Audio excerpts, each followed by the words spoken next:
Welcome, everyone. My name's Rebecca Tomford Hauser, and I am the Director of Community Accountability and Engagement on our Gender and Family Justice team at the Center for Court Innovation. And I'm here with a few of my colleagues. Jess is going to talk in a moment, but I'm here with Brittany Davis and Jean Johnson and Erica Linderman, and we're really excited to be here with all of you today to learn and share with our amazing faculty, Amirthini. Today, this is the second part of a series that we are doing on values-based abusive partner intervention program facilitation. And today we're going to be focusing on racial justice in our work with people who cause harm through intimate partner violence. If you attended the first webinar that we did on self-reflection and self-work with Jojo Pa's joining us again today. But today we'll be hearing from Amirthini and sharing with one another and beginning this work of really thinking about centering racial justice in our work. If you haven't had a chance to sign up for the cohorts that are a part of this, I think maybe Jess will talk about that and we can loop back to that at the end. But with that, I'm going to turn it over to Jess to walk through some technology things, and then we will turn it over to Amirthini. Hi, everyone. Thank you all so much for joining us today. So just a few tech reminders. We encourage you all to be on camera if you are able and willing to. Feel free to use the chat throughout the session, just to let you know that the chat is readable by the host, no matter who it's to. So if it's a private chat, the host will still be able to read that. And please keep your mic muted unless you are speaking throughout the session. We are recording this so we can refer back to it, and so you all can refer back to it, just to let you know. And closed captioning is available throughout today's session as well. And I will turn it over to Amirthini to get us started. All right, welcome everyone. My name is Amirthini Keefe, and thank you to Jessica and Erica in particular for being tech support. Really appreciate you two. So I'm really excited to be here today. I think there's a lot going on in the world, and sometimes this type of presentation can be really stressful, but I'm feeling like this is just the right time to be having this conversation. So feeling a lot of gratitude for everyone who is taking the time out of their schedule to participate, to listen, to challenge yourself. And I hope that this is a really fruitful part of your day and of your experience as a APIP facilitator. So I'm going to start by introducing myself a little bit, talking about my professional journey and a little bit about my personal self so that you have a sense of what my identity is and my lived experiences that have helped shape my perspective and how I facilitate, how I lead. As folks said, my name is Amirthini Keefe. I put the phonetic spelling in my signature to my name. Super forgiving about folks butchering my name, but just ask that you give it a try. And just like pronouns, you know, if you mess it up, that's cool. Don't overly focus on the mistake. Just keep rolling. I use she, her pronouns, and I am currently the executive director at the Domestic Abuse Project in Minneapolis, Minnesota. I am really happy to be here to talk about racial bias and how we use our power to facilitate change in the work that we do with folks that use violence. My family upbringing is identify as a Sri Lankan American. I'm first generation born and living in the US, second generation living in the US. My parents immigrated here over 50 years ago. I am a mother, I'm a wife, or a partner. I'm a daughter. I very much identify with being a daughter, with being a sister, and with being a leader. I also really strongly identify as being a social worker and being someone that's part of the social justice movement. My upbringing was really interesting. As a first generation individual in the US, my parents had to figure out how to retain our culture from back home while adopting a new one. Our homeland of Sri Lanka was racked with decades-long civil war. And so because of that, there was a lot of teachings that got passed down regarding safety, fear, idealism, and gratitude that really shaped my life and the way that I look at the world. I am a clinical social worker by trade, and I've been working in the domestic violence field for the last 5 years. I started my career working with homeless youth as a street outreach worker, and that specific position was one of the most valuable of my entire career. It was through that role that I had to embed myself in different communities and create ties, become really consistent, become a trusted and reliable part of the landscape that I was working in. And so instead of folks having to come to me, I had to go to them and become part of the world that they were living in. That position was truly the beginning of my personal journey around my racial identity, and I was in my 20s at the time, as well as the beginning of my true education around implicit and racial bias. I went on to work with children in the foster care system, the adoption system, with homeless veterans, with torture survivors, before finding my way to the Domestic Abuse Project as their Director of Client Services, and facilitating groups with victim survivors and with folks that use violence. And in the last year, I transitioned into the Executive Director role, and I'm still at that. I thought I was doing really well around my own racial identity development and around implicit and racial bias until I became a leader at DAP. In my leadership, I have made a ton of mistakes. I'm sure I will continue to do that and continue to learn. But it was one particular mistake that really helped me realize ways in which I uphold racism, discrimination, white supremacy, and really pushed me into exploring more about myself, about internalized racism, and about how we as an organization and as a program that worked with folks that use violence could really do our own work in an equitable manner and in an intentional manner. So I'm looking forward today to spending this time with you.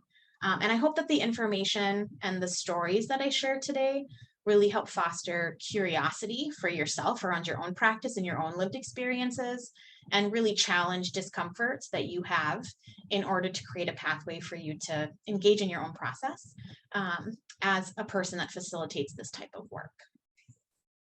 So I'm going to start with an overview of what the training is going to be like today. Jessica, if you wouldn't mind switching to the next slide. We're going to, oh, yep, got to do this too. So I want to say that this project is supported by this grant that's awarded to the Center for Court Innovation by the Office of Violence Against Women and the U.S. Department of Justice. The opinions, findings, conclusions, recommendations that I'm expressing today are mine and other folks in community, and they're not necessarily reflective of the views of the U.S. Department of Justice. All right, so we're going to start today by talking about guidelines and values that were created by the Center for Court Innovation for abuse prevention and intervention programs, and the importance of really utilizing these guiding principles as the roots to your work.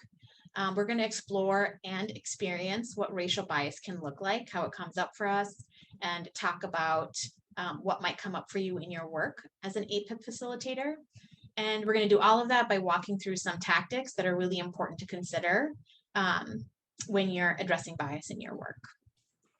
I'm going to use examples that have come up in my own experience in the DV field in hopes of modeling vulnerability, which I think is really important in our work, both with folks that use violence and as facilitators, and recognizing the reality that everybody holds bias. Everyone has the capacity to harm, and that our bias does impact outcomes for the folks that we work with. So to that end, today is going to be experiential. And in order for you to really get something out of our time together, it's going to be really important that you put other things aside and allow yourself to focus just on this experience for the next 2 hours. So what I'm going to do is actually have us go through like a 1-minute exercise to get grounded before we keep moving forward. I'm going to have everyone get comfortable in your seat. Make sure that your feet are touching the ground, and if they're not touching the ground, put something under your feet so that your feet are touching something solid. If you're comfortable, I would like for you to close your eyes. If you're not, then find a spot on the wall in front of you and soften your gaze. And just for 60 seconds, for 1 minute, I'd like for you to take some deep breaths. And as you're breathing, I would like for you to let go of anything that's on your mind that you might have been working on before you got to this training and logged in. Let go of anything you might be thinking about that you need to do in the rest of your day. things that are going on in community, and give yourself permission to just be here and think about what you want to get out of your time together today with me and with the rest of these folks that do this unique work together. And give yourself permission to be really present. So I'm going to watch the clock. It's going to be 60 seconds of silence while folks are breathing and resetting themselves so that they can be present today. And I'll let you know when to open your eyes.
Right, thank you. So as we go through today's training, I'm going to ask folks, there's going to be several moments where I ask folks to stop and reflect on one or several questions. So if you don't already have a piece of paper and a pencil with you, I would grab one or set yourself up on your computer so that you can do that. But when these reflection questions come up, I'm going to give everybody about 5 minutes per reflection slide to actually think through some of the questions and write down your thoughts. And then throughout the day, we're going to have a couple breakout sessions where we'll be in small groups of about 3 people, and we'll be talking through some of your reflections. So just want to give folks up about that. All right. Thank you. So we're going to start by talking about some of these guiding principles. As facilitators of domestic violence programs, you're going to encounter many challenges and will need to be rooted and grounded in the values and the principles of your work in order to navigate the uncertainty, which is par for the course with the population that we serve. These guiding principles were created with an immense amount of intention, collaboration, and discussion around how we want to engage with folks that use violence and what's required for us to provide the best possible resources to the participants that we serve. So some of the guiding principles that we came up with as a group are that survivors' voices are centered, that accountability is personal, it's communal, it's systemic, that hope and dignity are restored in the people that we're working with and folks that engage in harm, that culture and community are reflected and valued in our work, that our interventions respond to both the needs of the folks that we're working with and to their strengths, that we center racial justice, and that self-reflection is prioritized. And these principles are tools that as a collective, as a facilitator, you can return to and utilize when you have to make really difficult decisions, when you need to examine the purpose and the intention behind the actions that you're about to take as a facilitator, as a program, when you're recognizing and making sense of your theory of change and how you want to actually engage in the work from jump, when you are engaging in planning with program participants, when you're consulting about how to move forward with the client, or what to do when there is conflict between policies that you have in your program and how to actually live those out in practice. And when you need to stay rooted in what your mission and your vision is around your organization and your work. So for me, I have these things printed, they're laminated, it's on my board along with my organization's values. And as a leader, I use them a lot in helping me stay grounded in the way that I want to actually do this work. So I can be grounded in both like the values and the principles that I've declared and the aspirations that I have for how I want my organization to engage in the DV community. In regards to racial bias, there's 3 that I want to lift up and highlight. One is racial justice, the other is personal, community, and systemic accountability, and then hope and dignity being restored as part of the work that we do as APIP facilitators.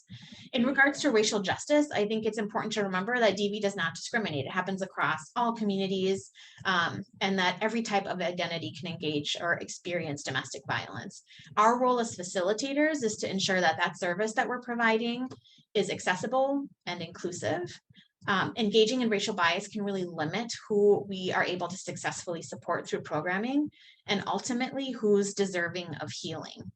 And this can also become a source of conflict when we're navigating all of our system partners, knowing that our work is really systems connected. And so thinking about what racial justice is and how we engage as racial justice advocates is an important part of our work as APIP facilitators. Personal, community, and system accountability focuses on creating sustainable and systemic change at an individual, community, and systemic level. And thinking about how, like, what is it that we need to really recognize in order to create shifts in the realities of the participants that we're working with.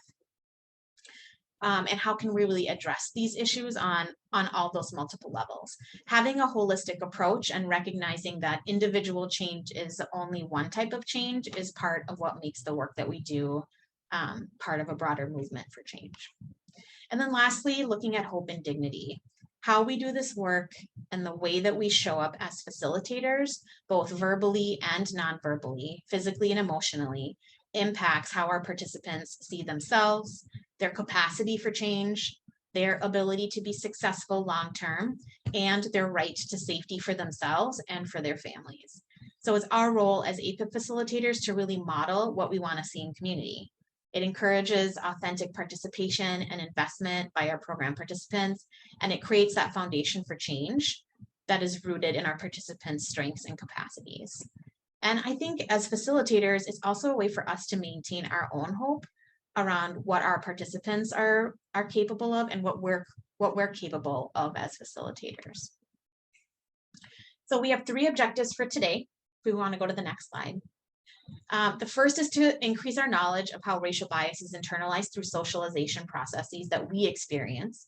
The second is to identify at least 3 ways racial socialization affects APIP facilitators and program implementation. And the last is to identify 3 tactics that you can use to address racial bias and socialization to better serve participants. As we move forward today, it's really important that folks remember that change happens when you're a little bit uncomfortable, but not so uncomfortable that you're tapping out. So my goal is to help you sit in that discomfort so you can recognize what's there, what's not, and what's needed. So my encouragement for today is that if you see that discomfort's coming up, I want you to assess whether that means that you need to take a break because you're reaching overwhelm, or if it means that the challenge is to sit with what is coming up for you and start to build some of your awareness about how you might hold implicit bias and racial bias, and start your journey to address and shift that particular type of harm that we might be engaging in. Similar to what we suggest in our DV programs, if you find that you're reaching overwhelm, take a break, but come back and continue to sit and walk through this process with us. Depending on where you live and the demographic of your group participants, you might be like, well, it's like mostly white-bodied folks. I work with mostly white-bodied folks. My family makeup is mostly white-bodied folks. My world is pretty homogenous. This might not be something that is needed for me. And maybe you were voluntold to come today. So what I'm going to say about that is that even if our day-to-day engagement doesn't really hold a lot of diversity, the reality is that you don't need to be surrounded by marginalized folks to experience implicit and racial bias or engage in racial discrimination. And so taking the time today to really engage in your own reflection and see what comes up for you, I think is an opportunity to refine your skills for yourself as a facilitator and as a human. So the last thing I want to say is that a lot of times trainings are really focused around white-bodied folks.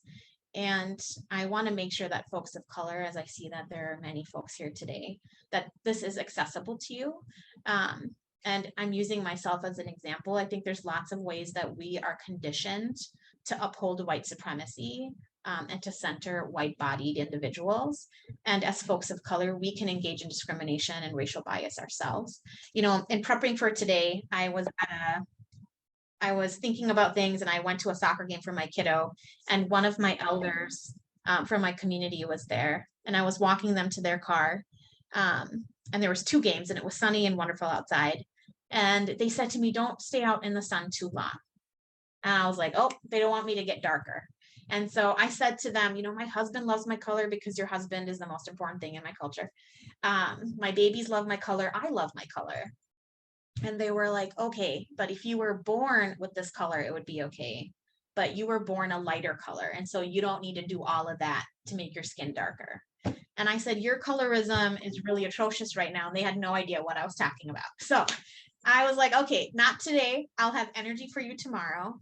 But all to say, you know, I'm here talking to you about this today, and I'm dealing with that around my own community, right? It could be, I could have taken that in as a microaggression or as overt racism, right? But those are messages that I have grown up with around the value of the color of your skin. The lighter you are, the more value you hold. The darker you are, the less value that you hold. And so those are teachings that I was around as a young person that have absolutely played themselves out in the way that I've shown up as a social service provider. And I'm still doing my own work. As folks of color, I want us to really be thinking about what that means for internalized racism, or ways that we show harm to other folks. All right, so we are going to move forward, and after all of that preamble, get into actually doing the work. So I'm going to provide a content warning for what we're about to look at, and this is really specifically for folks of color. I'm going to show a series of images and ask folks to think about specific things that might be coming up for them. The images themselves are not what might provide a trigger for you. It's more around the lived experiences that you might have, the connection you might have to some of the experiences of folks on the images that I'm going to be showing. And the conversation that we have afterwards also might be triggering. So depending on your familiarity with the images, your life experiences, what comes up for you, please pay attention to that.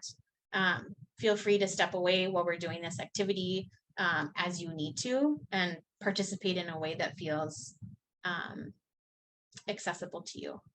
So before we get started, if you don't have that piece of paper and a pen, please take it out right now, because I'm gonna show you some images and ask you to do some writing.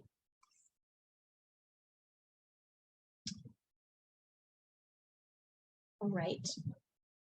So as we look at this first set of images, what I'd like for you to write down is any assumptions, stereotypes, or preconceived notions, initial responses that come up for you. Please don't think deeply about it. I want you to simply write down the first words that come to mind when you see the images. Jessica, if you could, thank you. So assumptions, stereotypes, preconceived notions, initial responses about these images, who these people are, what these images make you feel.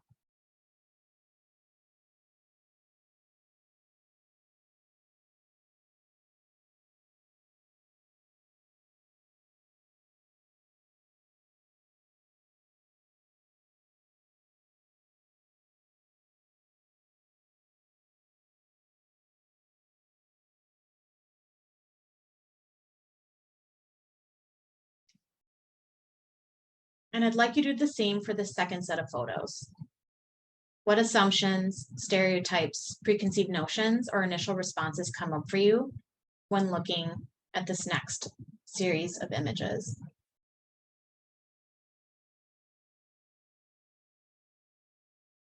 Can you change the slide, Jessica?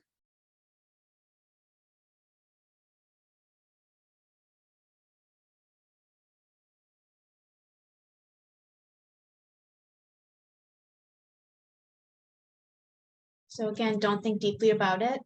Simply write down the first words that come to mind. Assumptions, stereotypes, preconceived notions, initial responses.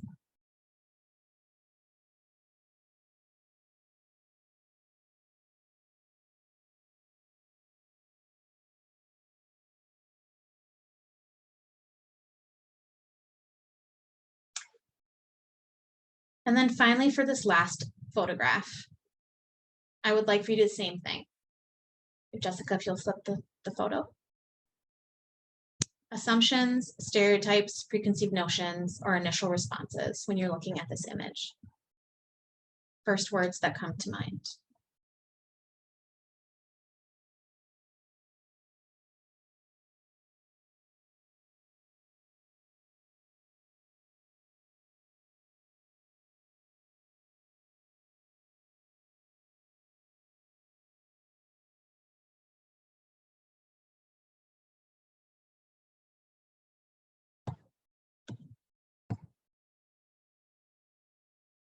Okay, next slide.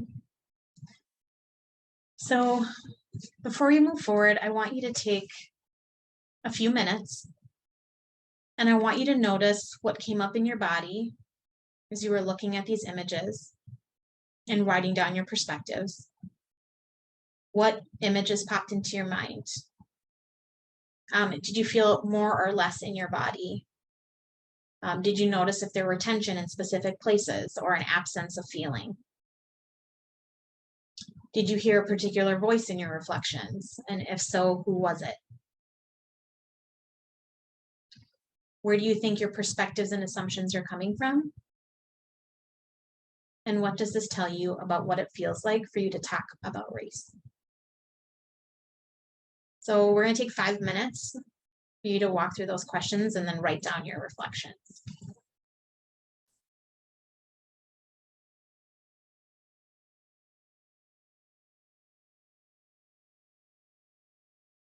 And actually, maybe when you're done, if you can like use the emoji to put a thumbs up, that would be great.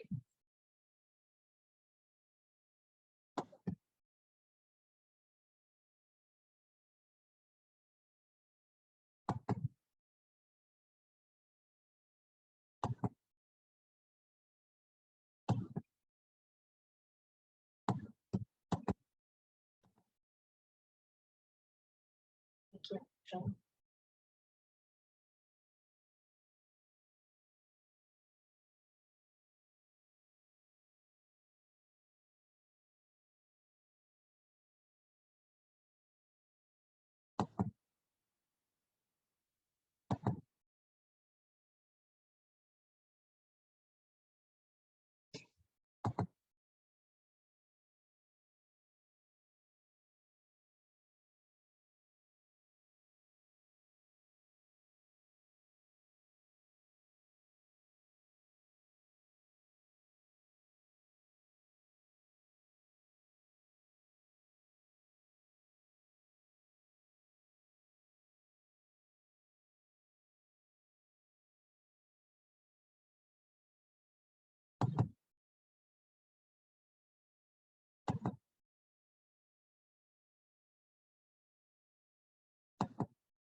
Okay, I see a lot of thumbs up. Thank you, everyone. So if we can go to the next slide. I've done this exercise many times with facilitators within the domestic violence field and with students who are learning how to be practitioners. And this is a snapshot of some of the thoughts that came up for folks when there was a diverse audience for the first set of images. These are words that the words that people used more frequently are larger, and the words that folks used less frequently are smaller. If folks want to enter in the chat, like what are some of the words that are standing out to you?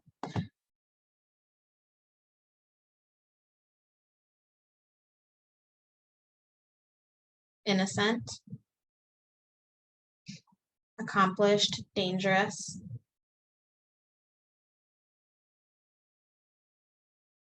missed, oppressed, educated, happy, injustice, defensive, disposable,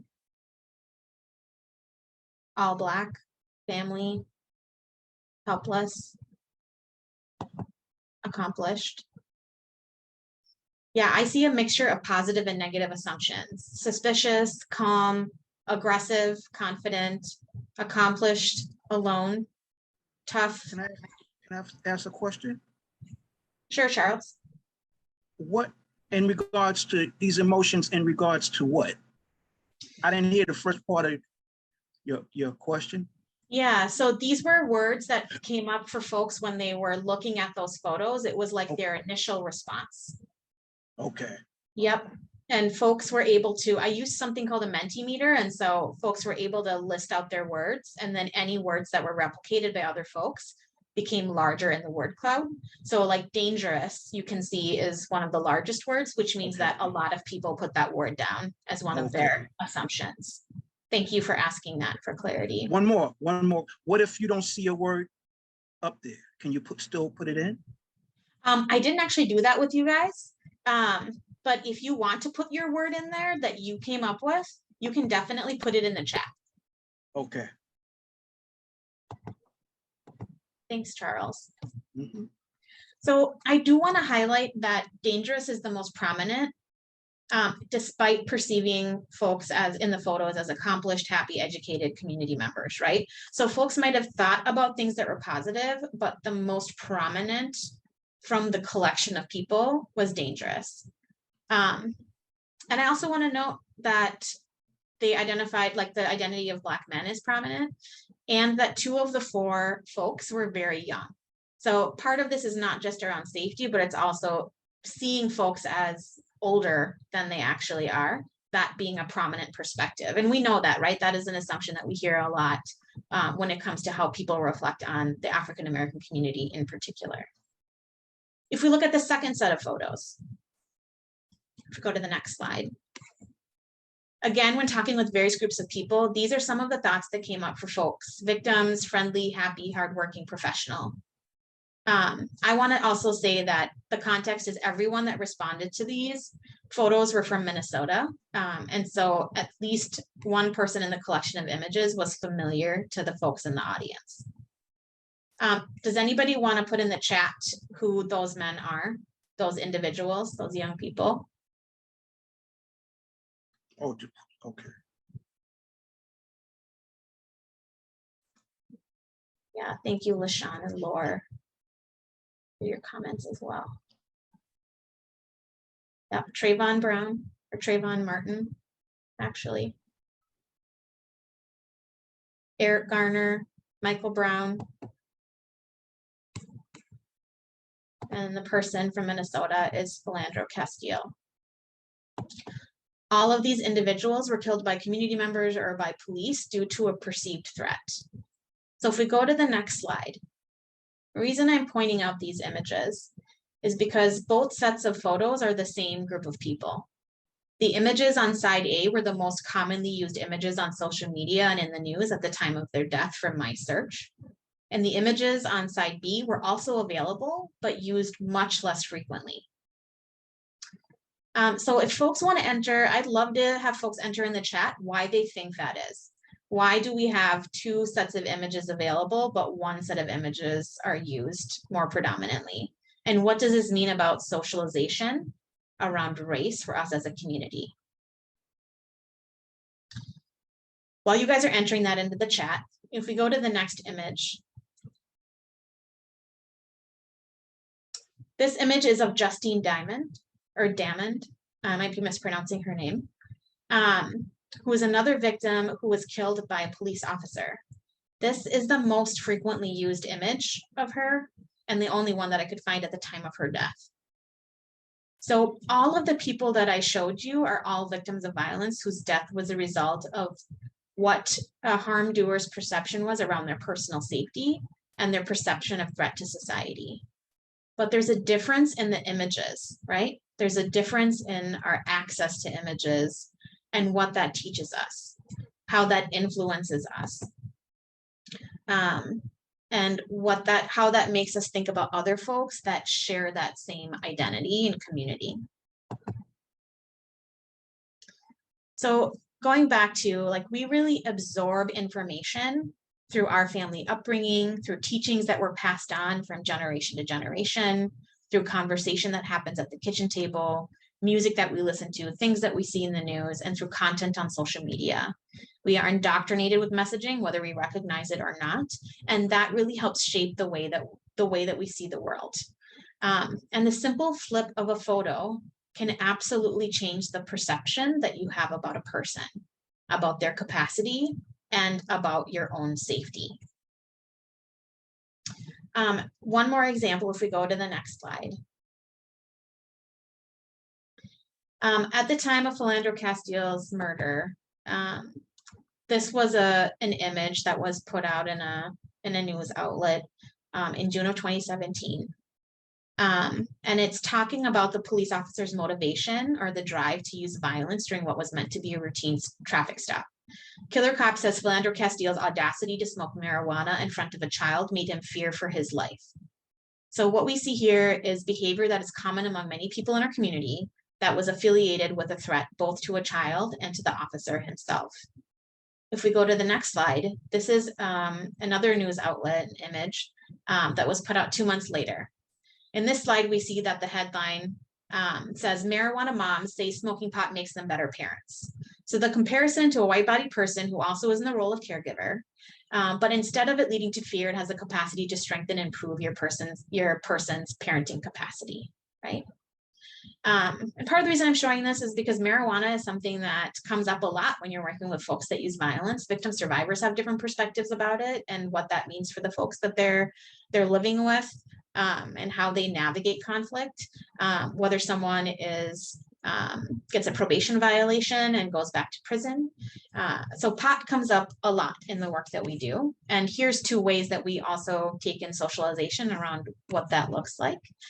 There's lots of ways that we confuse discomfort and differences in our values or our personal behaviors with a lack of safety. And the perception of lack of safety is often determined by the racial identity of the individual that we're engaging in, regardless of what the behavior is that we're contemplating. It becomes a structured thought that we have based off of our core beliefs, and those structures become systems within which discrimination and harm are rooted. And this is a really simple example of how that comes up for us. I want to go to the next slide. And if folks have thoughts or feedback about that, feel free to put that in the chat. Thinking about racial bias, we as human beings are not neutral when it comes to our attitudes and perceptions about other people. So unconscious or implicit bias refers to our thoughts, our feelings that we are unaware of, and it's attitudes or associations that we have about people without our conscious knowledge. Racial and ethnic bias can be defined as engaging in discriminatory behavior, holding negative attitudes towards or otherwise having less favorable reactions towards people based on their race or ethnicity. So if we were to use the photos about marijuana use, we can see that an association with a white-bodied person and marijuana use is stereotypes about being more calm, about being easygoing, about being happy, about having skills. When associated with a brown-bodied person, it's associated with drug use, with criminality, with danger, with harm. So while what we're talking about today is centered on race, it is applicable to any identity. Race is intersectional, and the bias that we hold can impact several aspects of a person's identity, such as class, gender, sexuality, both for the facilitator and for the program participant. So all of the things that we're talking about today, we're centering around race, but it's applicable when it comes to other types of diversity as well. When it comes to core beliefs, I think that as individuals, we can be really embarrassed or even frustrated around our implicit bias, but it is part of how we're raised and conditioned in our families and in our culture. We're socialized about race, gender, class, sexuality, religion, and a lot of other types of teachings from our parents, our caregivers, schools, healthcare institutions, through music, news, things that I've talked about already. Our race, our trauma history, social and political family history, and experiences, as well as many aspects of our identity, also impact what racial socialization can look like within every person. According to a study on racial socialization, practices among white parents, the study found that white parents are generally unlikely to discuss race or racism with their children in a direct manner. Parents with a less biased racial attitude are more likely to engage in conversations that will raise social and racial consciousness, promote equity and equality, and explicitly name the existence of racial discrimination. So what this tells us is that we are the best tools that we have. Taking time to care for and better understand ourselves is part of ensuring effective practice as facilitators. And this seems simple, but uncovering our implicit bias is actually really challenging, and even more challenging to do on your own, because by its very nature, it's hidden and unconscious and not something that we're aware of ourselves. So while it's challenging, it's not impossible. And doing this work really mimics domestic violence intervention and prevention work. It's breaking down teachings and patterns of harm.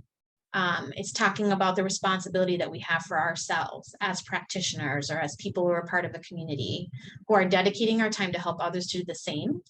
And so it's really important to remember, and I'm going to repeat what Jojo Pa has said many times, that we are the work.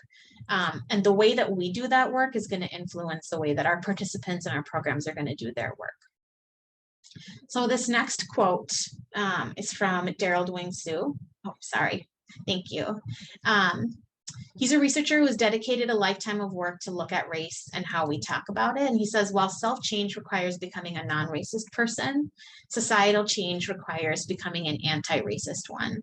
And so he's really calling us to do two things. He's calling us to build our awareness.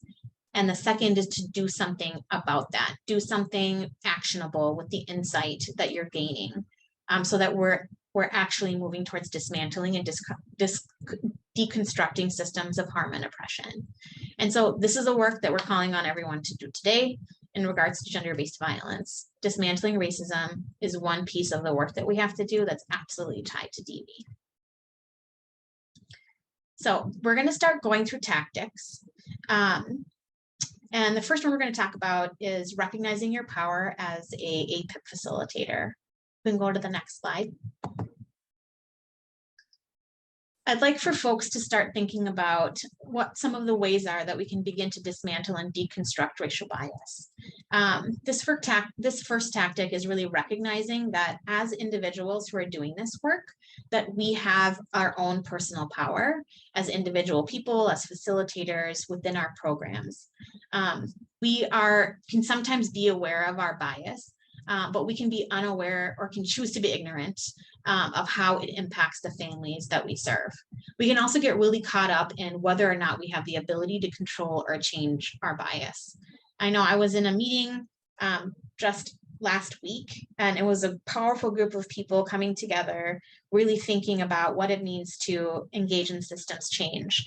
And we just had this like really amazing 2-hour-long conversation about lots of different systems and what we wanted to see.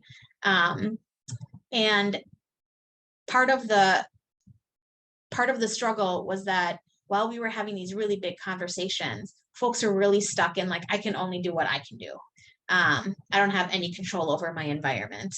And I think that's something that I want us to really challenge, because as facilitators, we're engaging in individual change that absolutely changes the environments of the people that we're working with. So if we look at the next slide, I came up with a list of different ways that programs have impact on what racial bias can look like on an individual level and on a programmatic level. And I would love for folks to enter into the chat what they have seen in their own organization, things that that they wonder about, things that they might have engaged in when it comes to impact around racial bias with your individual participants and with your program as a whole. So one common place that we see the inequities are through the execution of policies that result in dismissals from programming, and by looking at which communities are disproportionately impacted by this. There's sometimes a lack of intervention with certain program participants while we like hyper focus on others during the program facilitation. So as a person of color, I will say this might be a place where I have a white-bodied person who comes to group and engages in a specific way and a brown-bodied person, but I'm holding the brown-bodied person way more accountable to how I want them to show up than I am the white-bodied person. These types of actions can lead to participants not feeling supported, not feeling like they're being treated fairly, not feeling like we're invested in them as a facilitator, not feeling as though, and I think as a facilitator, not feeling as if we're good enough or experienced enough or capable enough to affect that kind of change that we want to see in groups. I think that it can really breed resentment among participants in the program that are seeing that inequity, but don't feel like they have any power to really call us in about it because we're controlling what happens to them in probation, how long it takes for them to be separated from their, or like reconnect with their children, how long they're going to be in systems. It's also tied to program effectiveness and us not really doing the work that we're meant to do.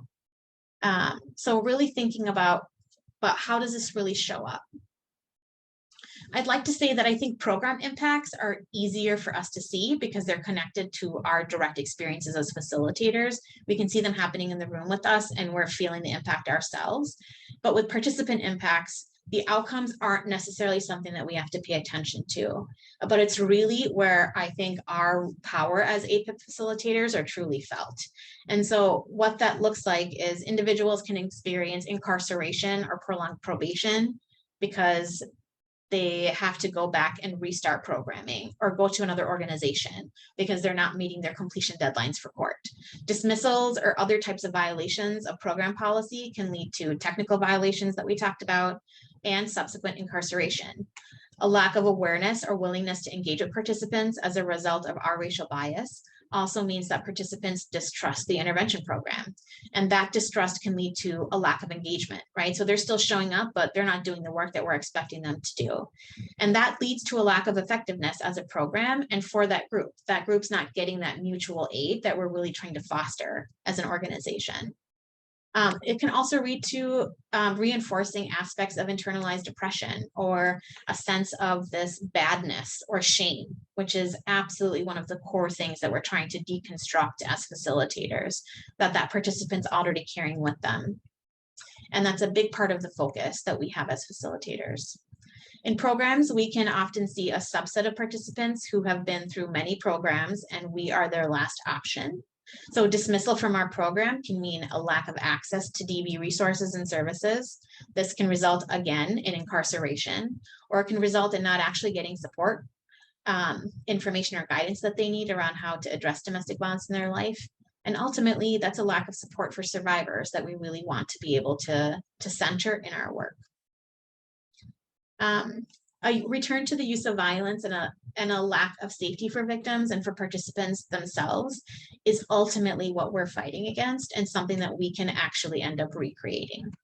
So all of these things that I have put down in this slide are things that I've seen in my time doing work in the domestic violence field.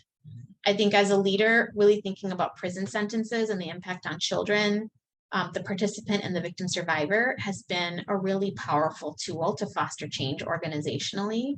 But unfortunately, like many other programs, we have listened to participants authentically share their desire for change and their lack of knowledge about how to do it and dismiss them anyways because of our own triggers and our bias. We have watched participants lose access to their children. We watched someone catch 10 to 20 years in prison for a return to violence. We've watched victim survivors almost lose their children or themselves to violence. And all of these things really led to a reflection around the purpose of our services and the utility of continuing to engage with folks who are willing in order to find ways for accountability that did not include a disconnection from needed resources and support. So really thinking about how can we hang on to the folks that we're working with instead of always moving to cancel them from our programs and do our own work before we really make those types of choices. I want to go to the next slide. So I'd like to take a few minutes for folks to reflect on what's the one way that you think you hold power as an APIP facilitator? What's an example of how your power has negatively impacted a participant? And what's an example of how your power has positively impacted a participant where you might have engaged in racial justice? And we'll take a couple minutes and if folks can put the thumbs up when they're done.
Okay, I'm starting to see some thumbs up.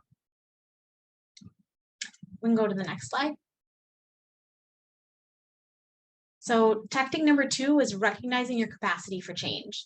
As a APIP facilitator, part of your drive to engage in this work is due to our ability to recognize our participants' capacity for change. While core beliefs are deeply rooted and difficult to shift, we know that if you can learn something, you can unlearn it. So research has shown time and again that the brain is really malleable, right? We are capable of rewiring our brain, building new neural pathways that support positive change and learning. And if we can recognize this for our participants, we can recognize this for ourselves. So if we go to the next slide, given what's come up for you today, I want you to think about what's one place that you can see opportunity for growth and change in regard to biases that you hold. And like, what would you need to be able to really do that work as an APIP facilitator? And again, if you can put thumbs up when you're done answering that question.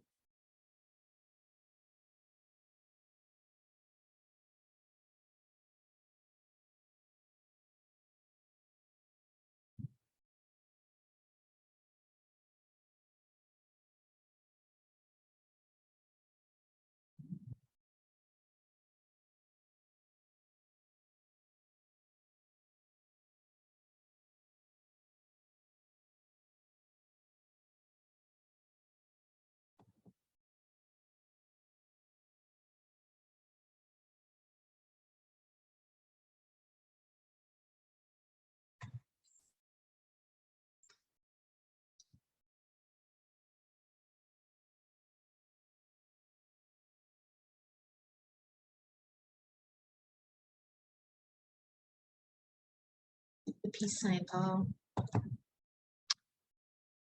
All right. Thanks, folks.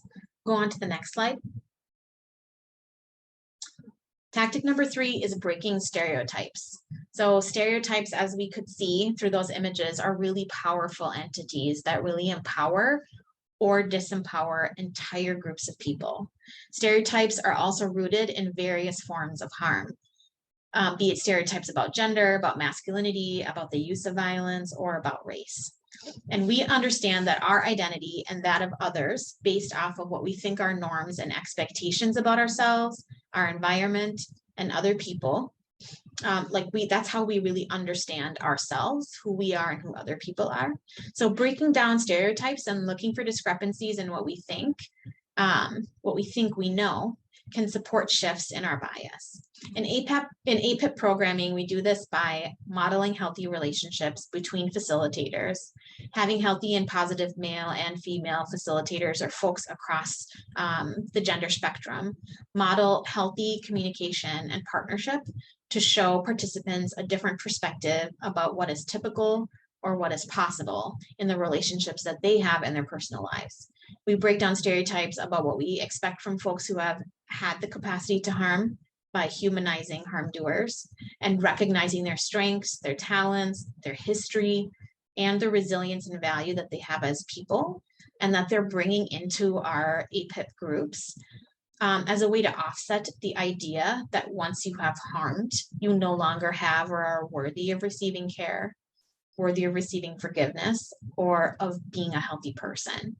So this in turn informs our movements towards punishment versus rehabilitation, or on another note, could be us reenacting the impacts of domestic violence, such as isolation or support in community, right? So there's lots of ways that we are playing out what's possible that's negative or unhealthy, as well as what's possible and is healthy for our participants.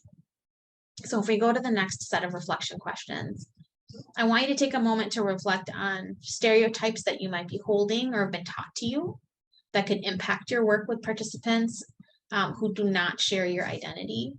I want you to name a stereotype, and then I want you to write down the experiences, observations, or teachings that you've been exposed to that might counteract that stereotype. So I want you to challenge a stereotype that you're holding.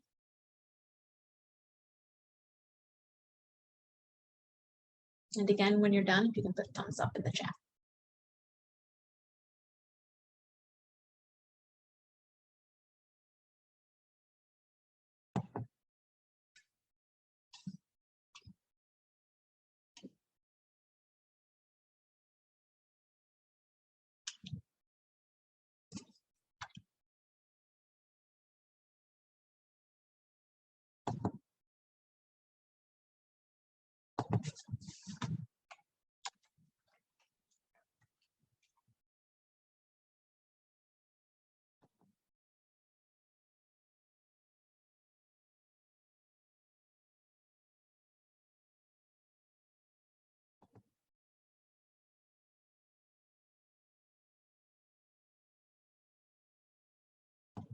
All right. So now we're going to do is we're going to go into breakout rooms.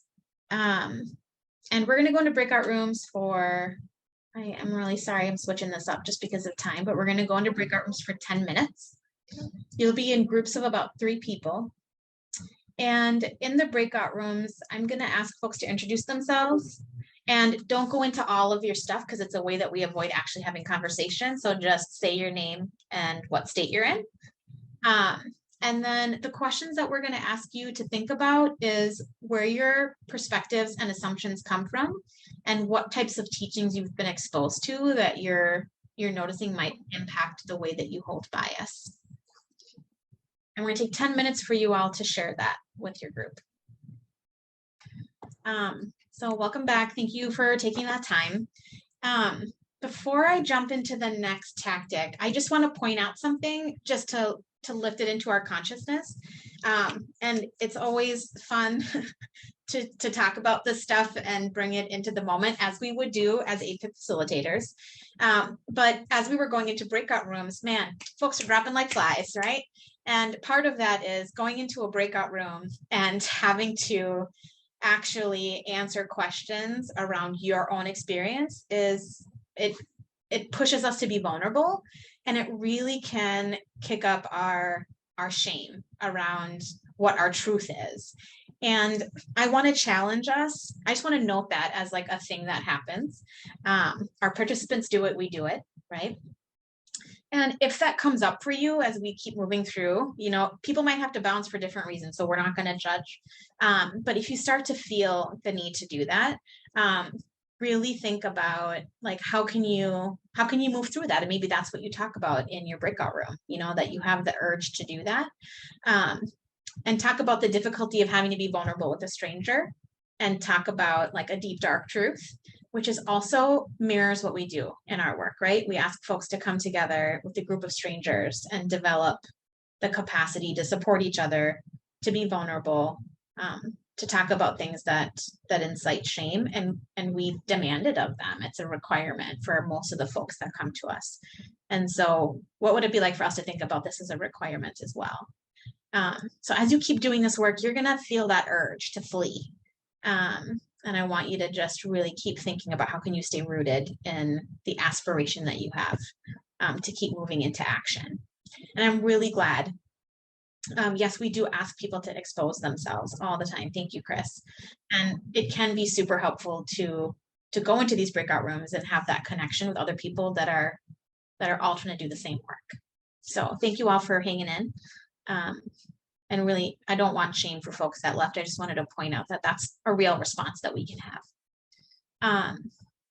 And people got kids and are navigating life. That's also very real. So moving on to tactic number 4, seeking out new learning and fostering empathy. This is one of my favorite tactics. What this means is really trying to challenge ourselves around our thinking. There is an amazing comedian and writer, Baratunde Thurston, and he has a really wonderful TED Talk. If you're in the cohort, that's going to be one of the things that we watch, where he describes a method of deconstructing racism utilizing headlines from the news and from social media. His suggestion is to flip the script, challenge your preconceived and deeply entrenched notions about who people are and what they are capable of. As a street outreach worker in the homeless youth community, I had to do the opposite of what I was absolutely taught growing up. You know, in my culture, if you go outside and it's raining, you are going to get raped and you're going to die. If you're out late when it's dark, you're going to get raped and you're going to die. If you talk to someone who is a stranger, they are unsafe, you're going to get raped and you're going to die. And the getting raped and dying is really tied to, again, I said decades of civil war, where as a woman, as a person from my ethnic group, those are the two things that happen, right? You get raped and you get killed. And so that was a teaching that was really instilled in me in lots of different ways. So as a homeless youth outreach worker. I had to do the opposite of what I was taught. And instead of running away from the perceived threat, I had to actually walk towards it. I had to walk towards people that I had previously been socialized to believe were unsafe, to strike up a conversation with them, to get to know who they were and what they needed.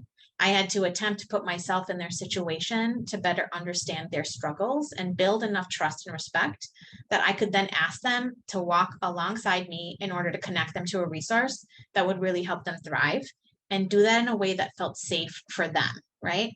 Because we always think about who's a threat to us, but we don't ever think about ourselves being a threat to the person that we're trying to serve, right? But that's real for our participants as well. It was super scary.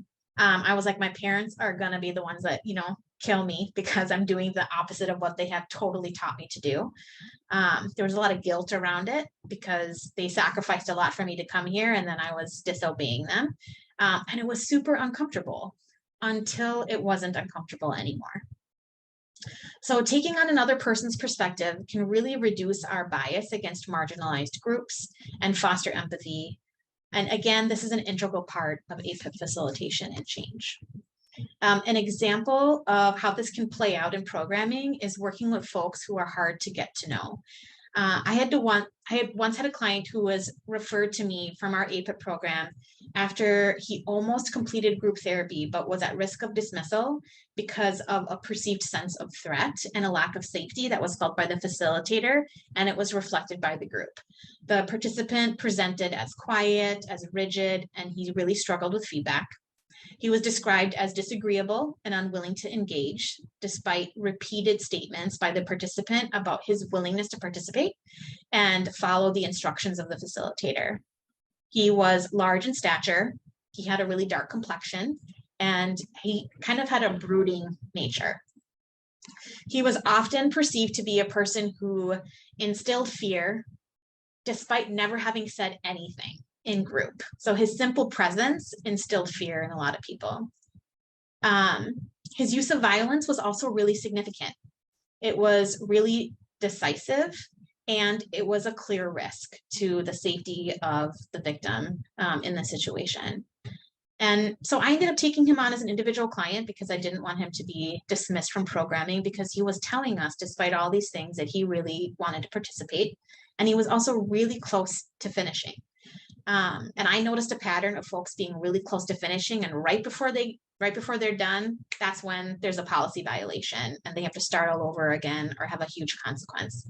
So our sessions were hard. I met with him several times, and I really struggled in similar ways to the group facilitators in getting him to actively engage with me. He was really quiet.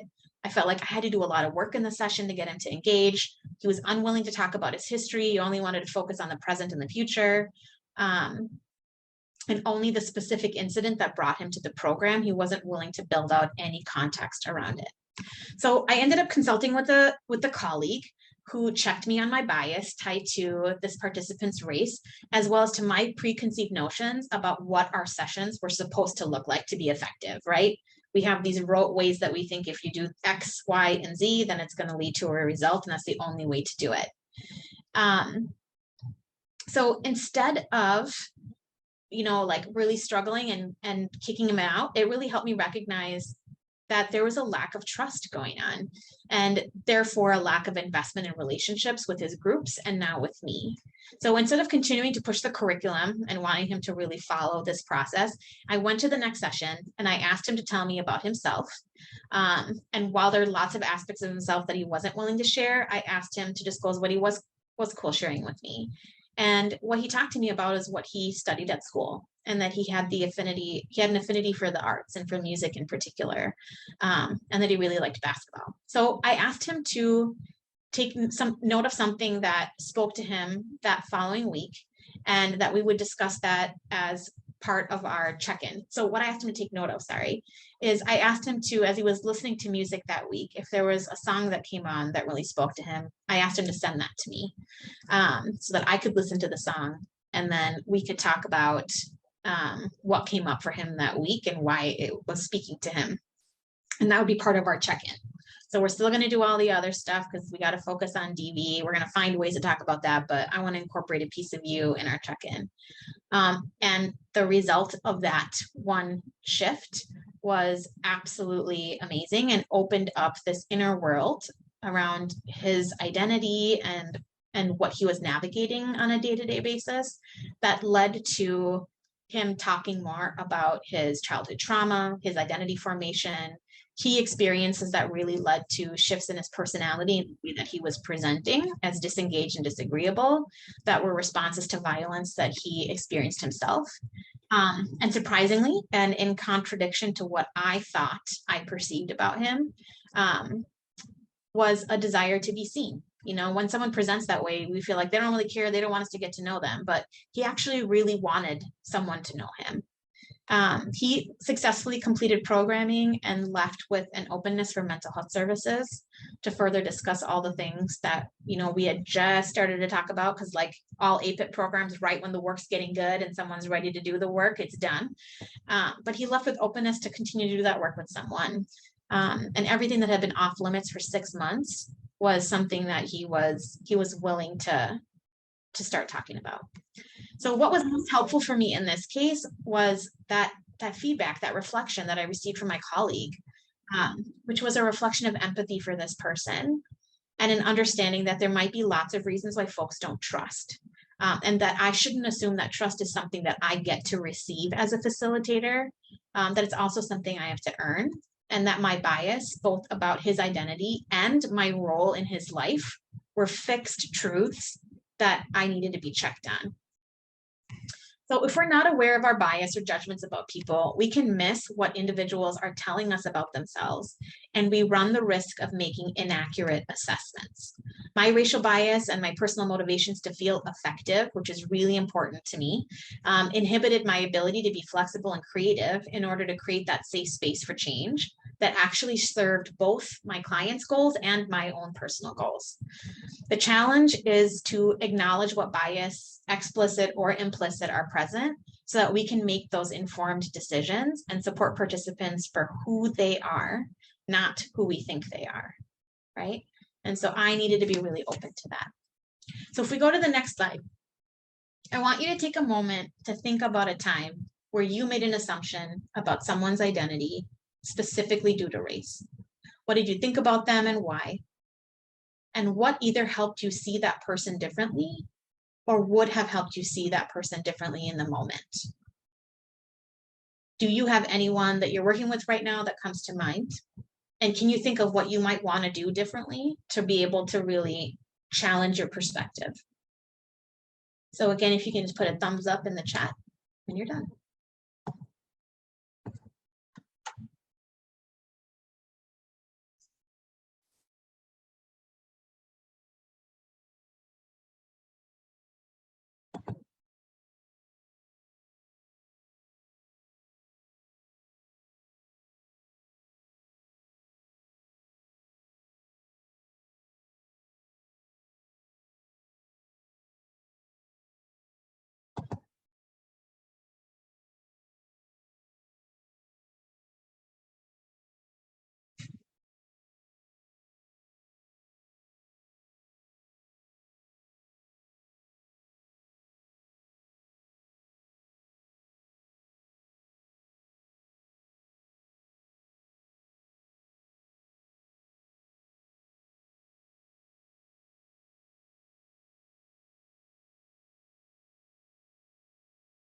Right, go to the next slide. Tactic number 5 is engaging in your own racial identity development.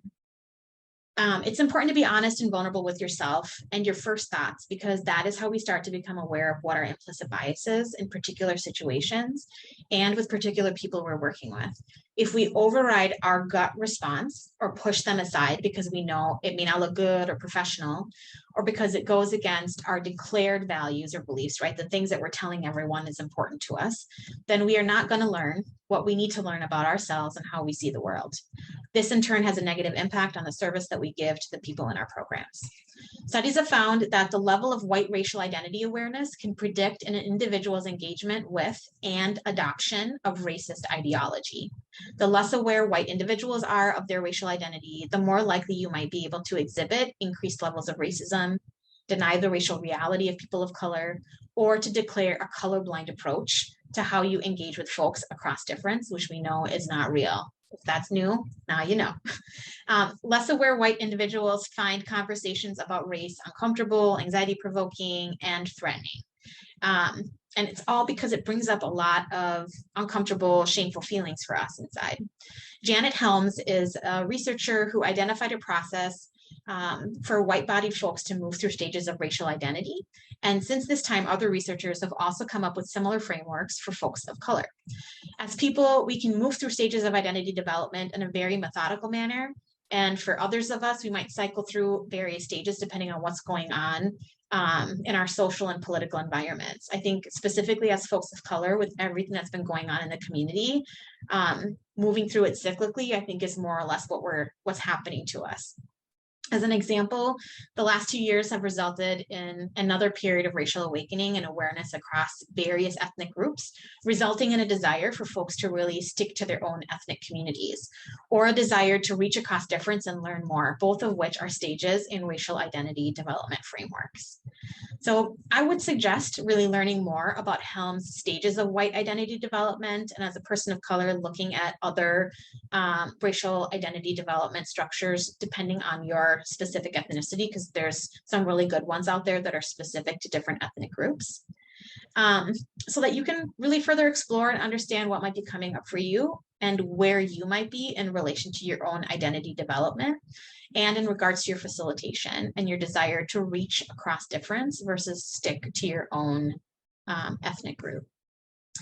There's also a really good book, I'm going to say, called My Grandmother's Hands, which is written by Resmaa Menakem.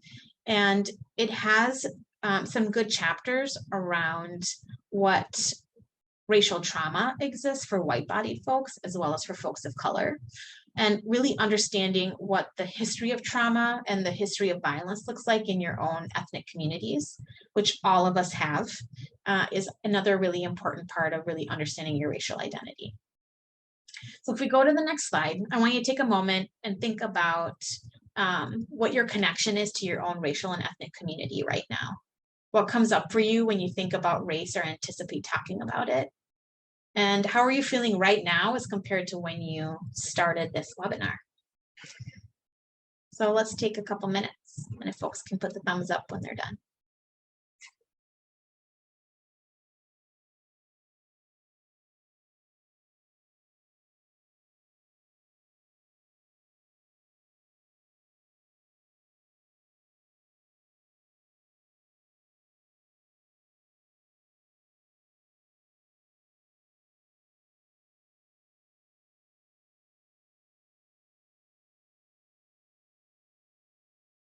Thank you, Brittany, for putting the book in the chat.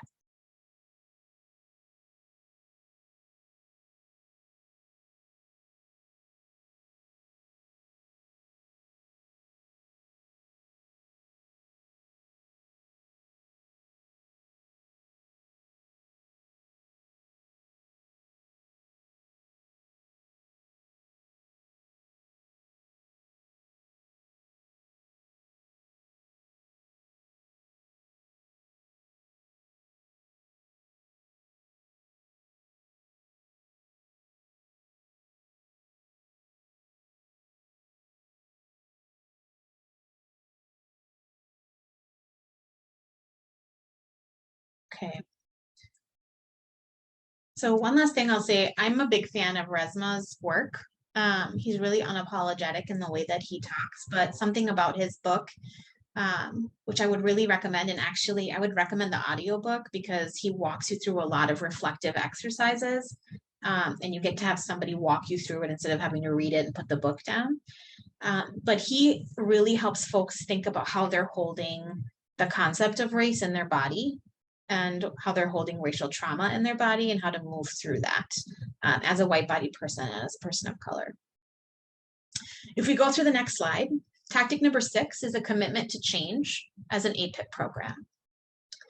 So As I stated earlier, the commitment to change is one of the first steps, and doing so in community is much more effective because it provides you the opportunity to give and receive feedback and see things that are difficult for you to see alone. So in our work, we are just one piece of a puzzle. The awareness building skills and tools that we provide individuals who use harm within domestic violence accountability programs is powerful when it comes to making healthy shifts within intimate relationships.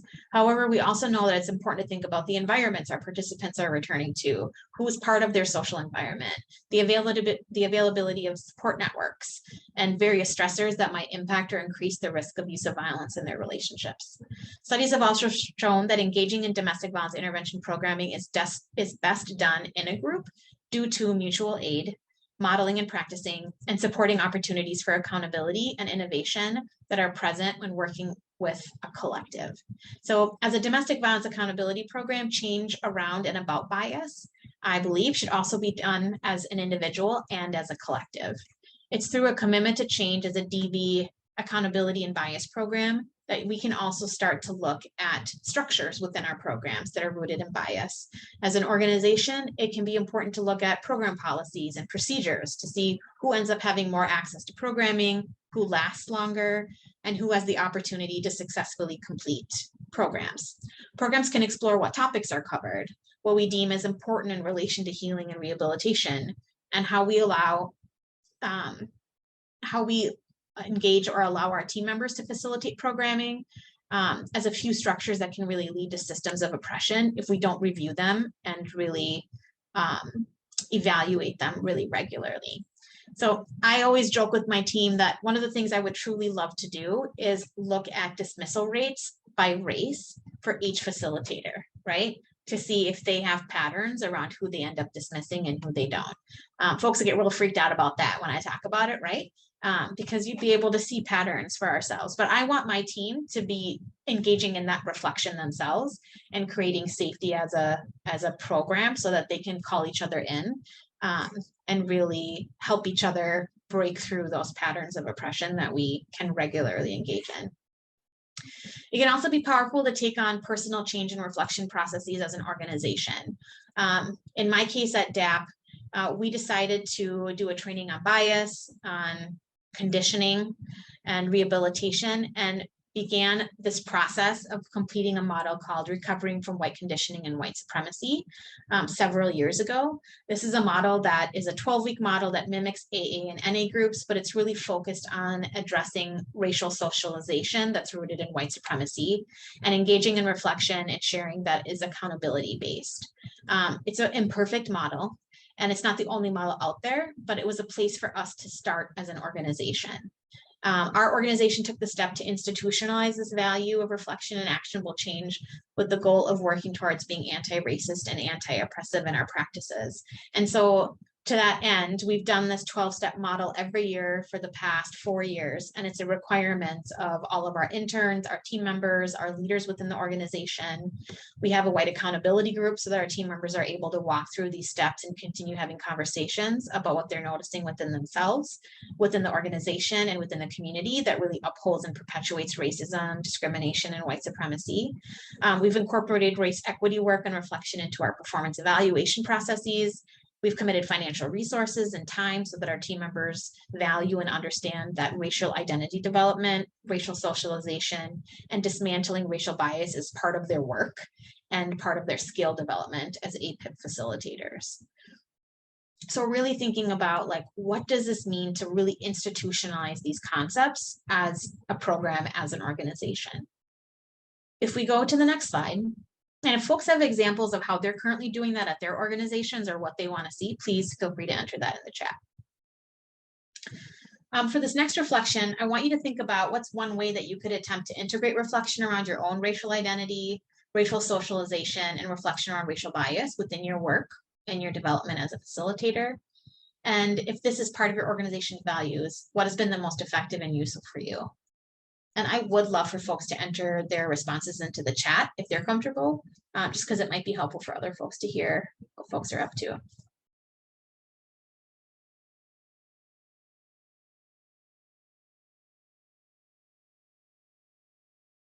Any other suggestions? integrate by having conversations like this to raise awareness and encouraging supporting spaces where informal conversations can take place. At my last job, we built discussions about race and equity into the evaluation process, and that was really effective. We are working on this as an agency, so I think continued conversations and feedback is important. Absolutely. So thinking about how to engage in those conversations and taking some of the information to your organizations and beginning by asking these questions to your team, I think can be a really great first step. We go to the last tactic. Let's track your progress and measure for change. So it's easy to attempt to make changes without really recognizing whether the impact is positive or negative, or if there's any impact at all. So tracking progress and measuring for change is a way to really hold yourself accountable to both your own change and to be accountable to the community that you're serving. An example that I can share from my experience was an attempt to shift our attendance policy in order to make it more equitable. Our team had a ton of discussions and created a layered attendance policy with the hopes of being able to hang on to participants longer and account for real life stressors that would impact attendance. And what we found when we measured and surveyed our participants was that our group participants were really confused by the policy. Our team members had a really difficult time explaining it. And it led to lots of inconsistencies in its application. So in an attempt to be more equitable, we twisted ourselves into a pretzel and nobody knew how to untie themselves. So ultimately it created more confusion. It actually created more barriers and a lack of equity through the implementation of that policy than it was actually intended in its creation. And this is an example of attempting to do something differently and instead creating that problem or creating a new problem. And serving our participants is part of what led to that change. And it helped us because our change was participant centered. It was participant driven. And our participants were also able to get on board with the change that we implemented after that because they knew that we asked them for their opinion. And that part of the drive for it was because it wasn't working for them. So we're going to go into a breakout room and do a little reflection on the last set of tactics that we talked about. What I would love for folks to talk about in their breakout sessions, and we're gonna do this for 10 minutes, is to think about a time where you made an assumption about someone's identity, which is one of the questions I had you reflect on, specifically due to race. I want you to think about what came up for you and why, and what either helped you see that person differently or would have helped you in the moment. Then we'll be back together in 10. So this is an action plan and we'll get you all the slides. This is an action plan that I want to encourage folks to participate in and how you can kind of take this forward. No one's going to follow up with you. So this is really something that you can choose to do on your own or not. But I want you to take, actually, we're not going to have you do this right now, but we'll get you the slide only because we only have 7 minutes. I want you to, or would suggest going back and identifying an accountability partner in your organization and in your APIP program specifically, that you can talk about this training, talk about the reflections that have come up with you. You'll have these reflection questions. So you could even go to your program facilitator or your supervisor and ask if these are some questions that as a team you guys could reflect on and talk through what came up for you. Within the next week, have a conversation with your accountability partner and share those reflections and a tactic that you want to focus on. Within the next month, reconnect and debrief about the tactic that you leveraged, challenges that have come up with, successes you've experienced, what's the next step that you can take. And into the future, repeat this process and continue your journey to reconstructing or deconstructing racial bias, right? So often we go to these trainings and they die a quick death in a vacuum, right? We've checked the box, we've done our reflection for the 2 hours and then that's it. But I'm really asking for us to follow what Daryl Wingsu was talking about and think about how you can carry this forward in your work. Want to go to the next slide. These are some resources for self-examination. So I'm a proponent of lifelong learning. Resma Manikim has a free e-course on his website where you can walk through cultural semantics and what it means to really reflect on your own identity. He also has a program at Anti-Racist Education that you can sign up for. The Recovering from White Conditioning and White Supremacy was written by Christina Combs. She actually has that that curriculum that's available for free download after the murder of George Floyd. She's from Minnesota. She made it available for everyone. There's a possibility for you to start your own group in your organization. There's also some national groups that are going on that you could join online if you want to do it with folks that you don't know.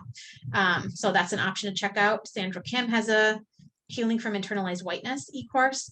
And then there's a really great, simple implicit bias test through Harvard that you can take that gives you a little bit of insight into what might be present for you that you can do in just a few minutes. So just a couple resources for folks to check out. And then the next slide. And then here's some books that I would recommend. Resmaa Menakem's book is on there. You're Your Best Thing, Vulnerability, Shame, Resilience in the Black Experience. I have found to be a really great book that talks about shame and resilience in a lot of different ways through people's stories. Post-traumatic slave syndrome, Bury My Heart at Wounded Knee is a really good work around Indian history in the United States. The New Jim Crow, Healing the Soul Wound is a great, really thin text on how to decolonize your practices from an Indigenous practitioner, and How to Be an Anti-Racist by Ibrahim Kendi, which everyone and their mom knows about right now. And then this is a really powerful quote that I love to share, and it's something that I try to live into. When I dare to be powerful, to use my strength in the service of my vision, then it becomes less and less important whether I'm afraid. And I think doing the thing we want to do often can be really scary for us and for our participants. But if we really think about what our vision and aspiration is, it can give you the motivation and the drive to do the hard thing. And then I included on the next slide, my contact information if you have questions, want resources, I want to have more conversation about today, I'm happy to do that. We only have 4 minutes, and I know Jessica needs a minute to wrap things up, but and I'm so sorry there wasn't a lot of time for questions. If there is someone that has a burning question, maybe we can take 1 or 2. Yes, you totally can get a copy of the slides. We will send those out.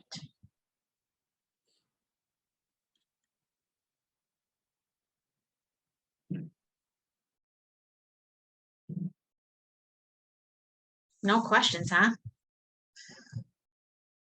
Or folks just mulling over? It was a lot of information.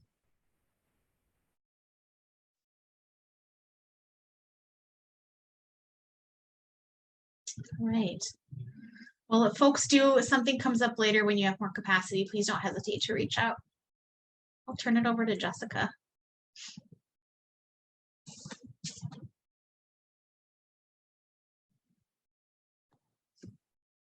I think you're muted, Jess.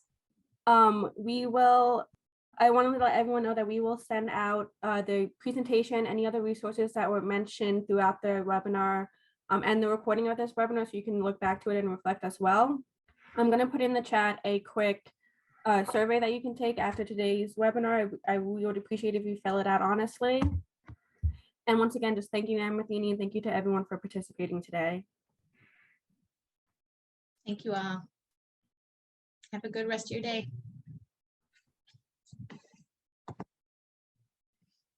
You too. Thank you.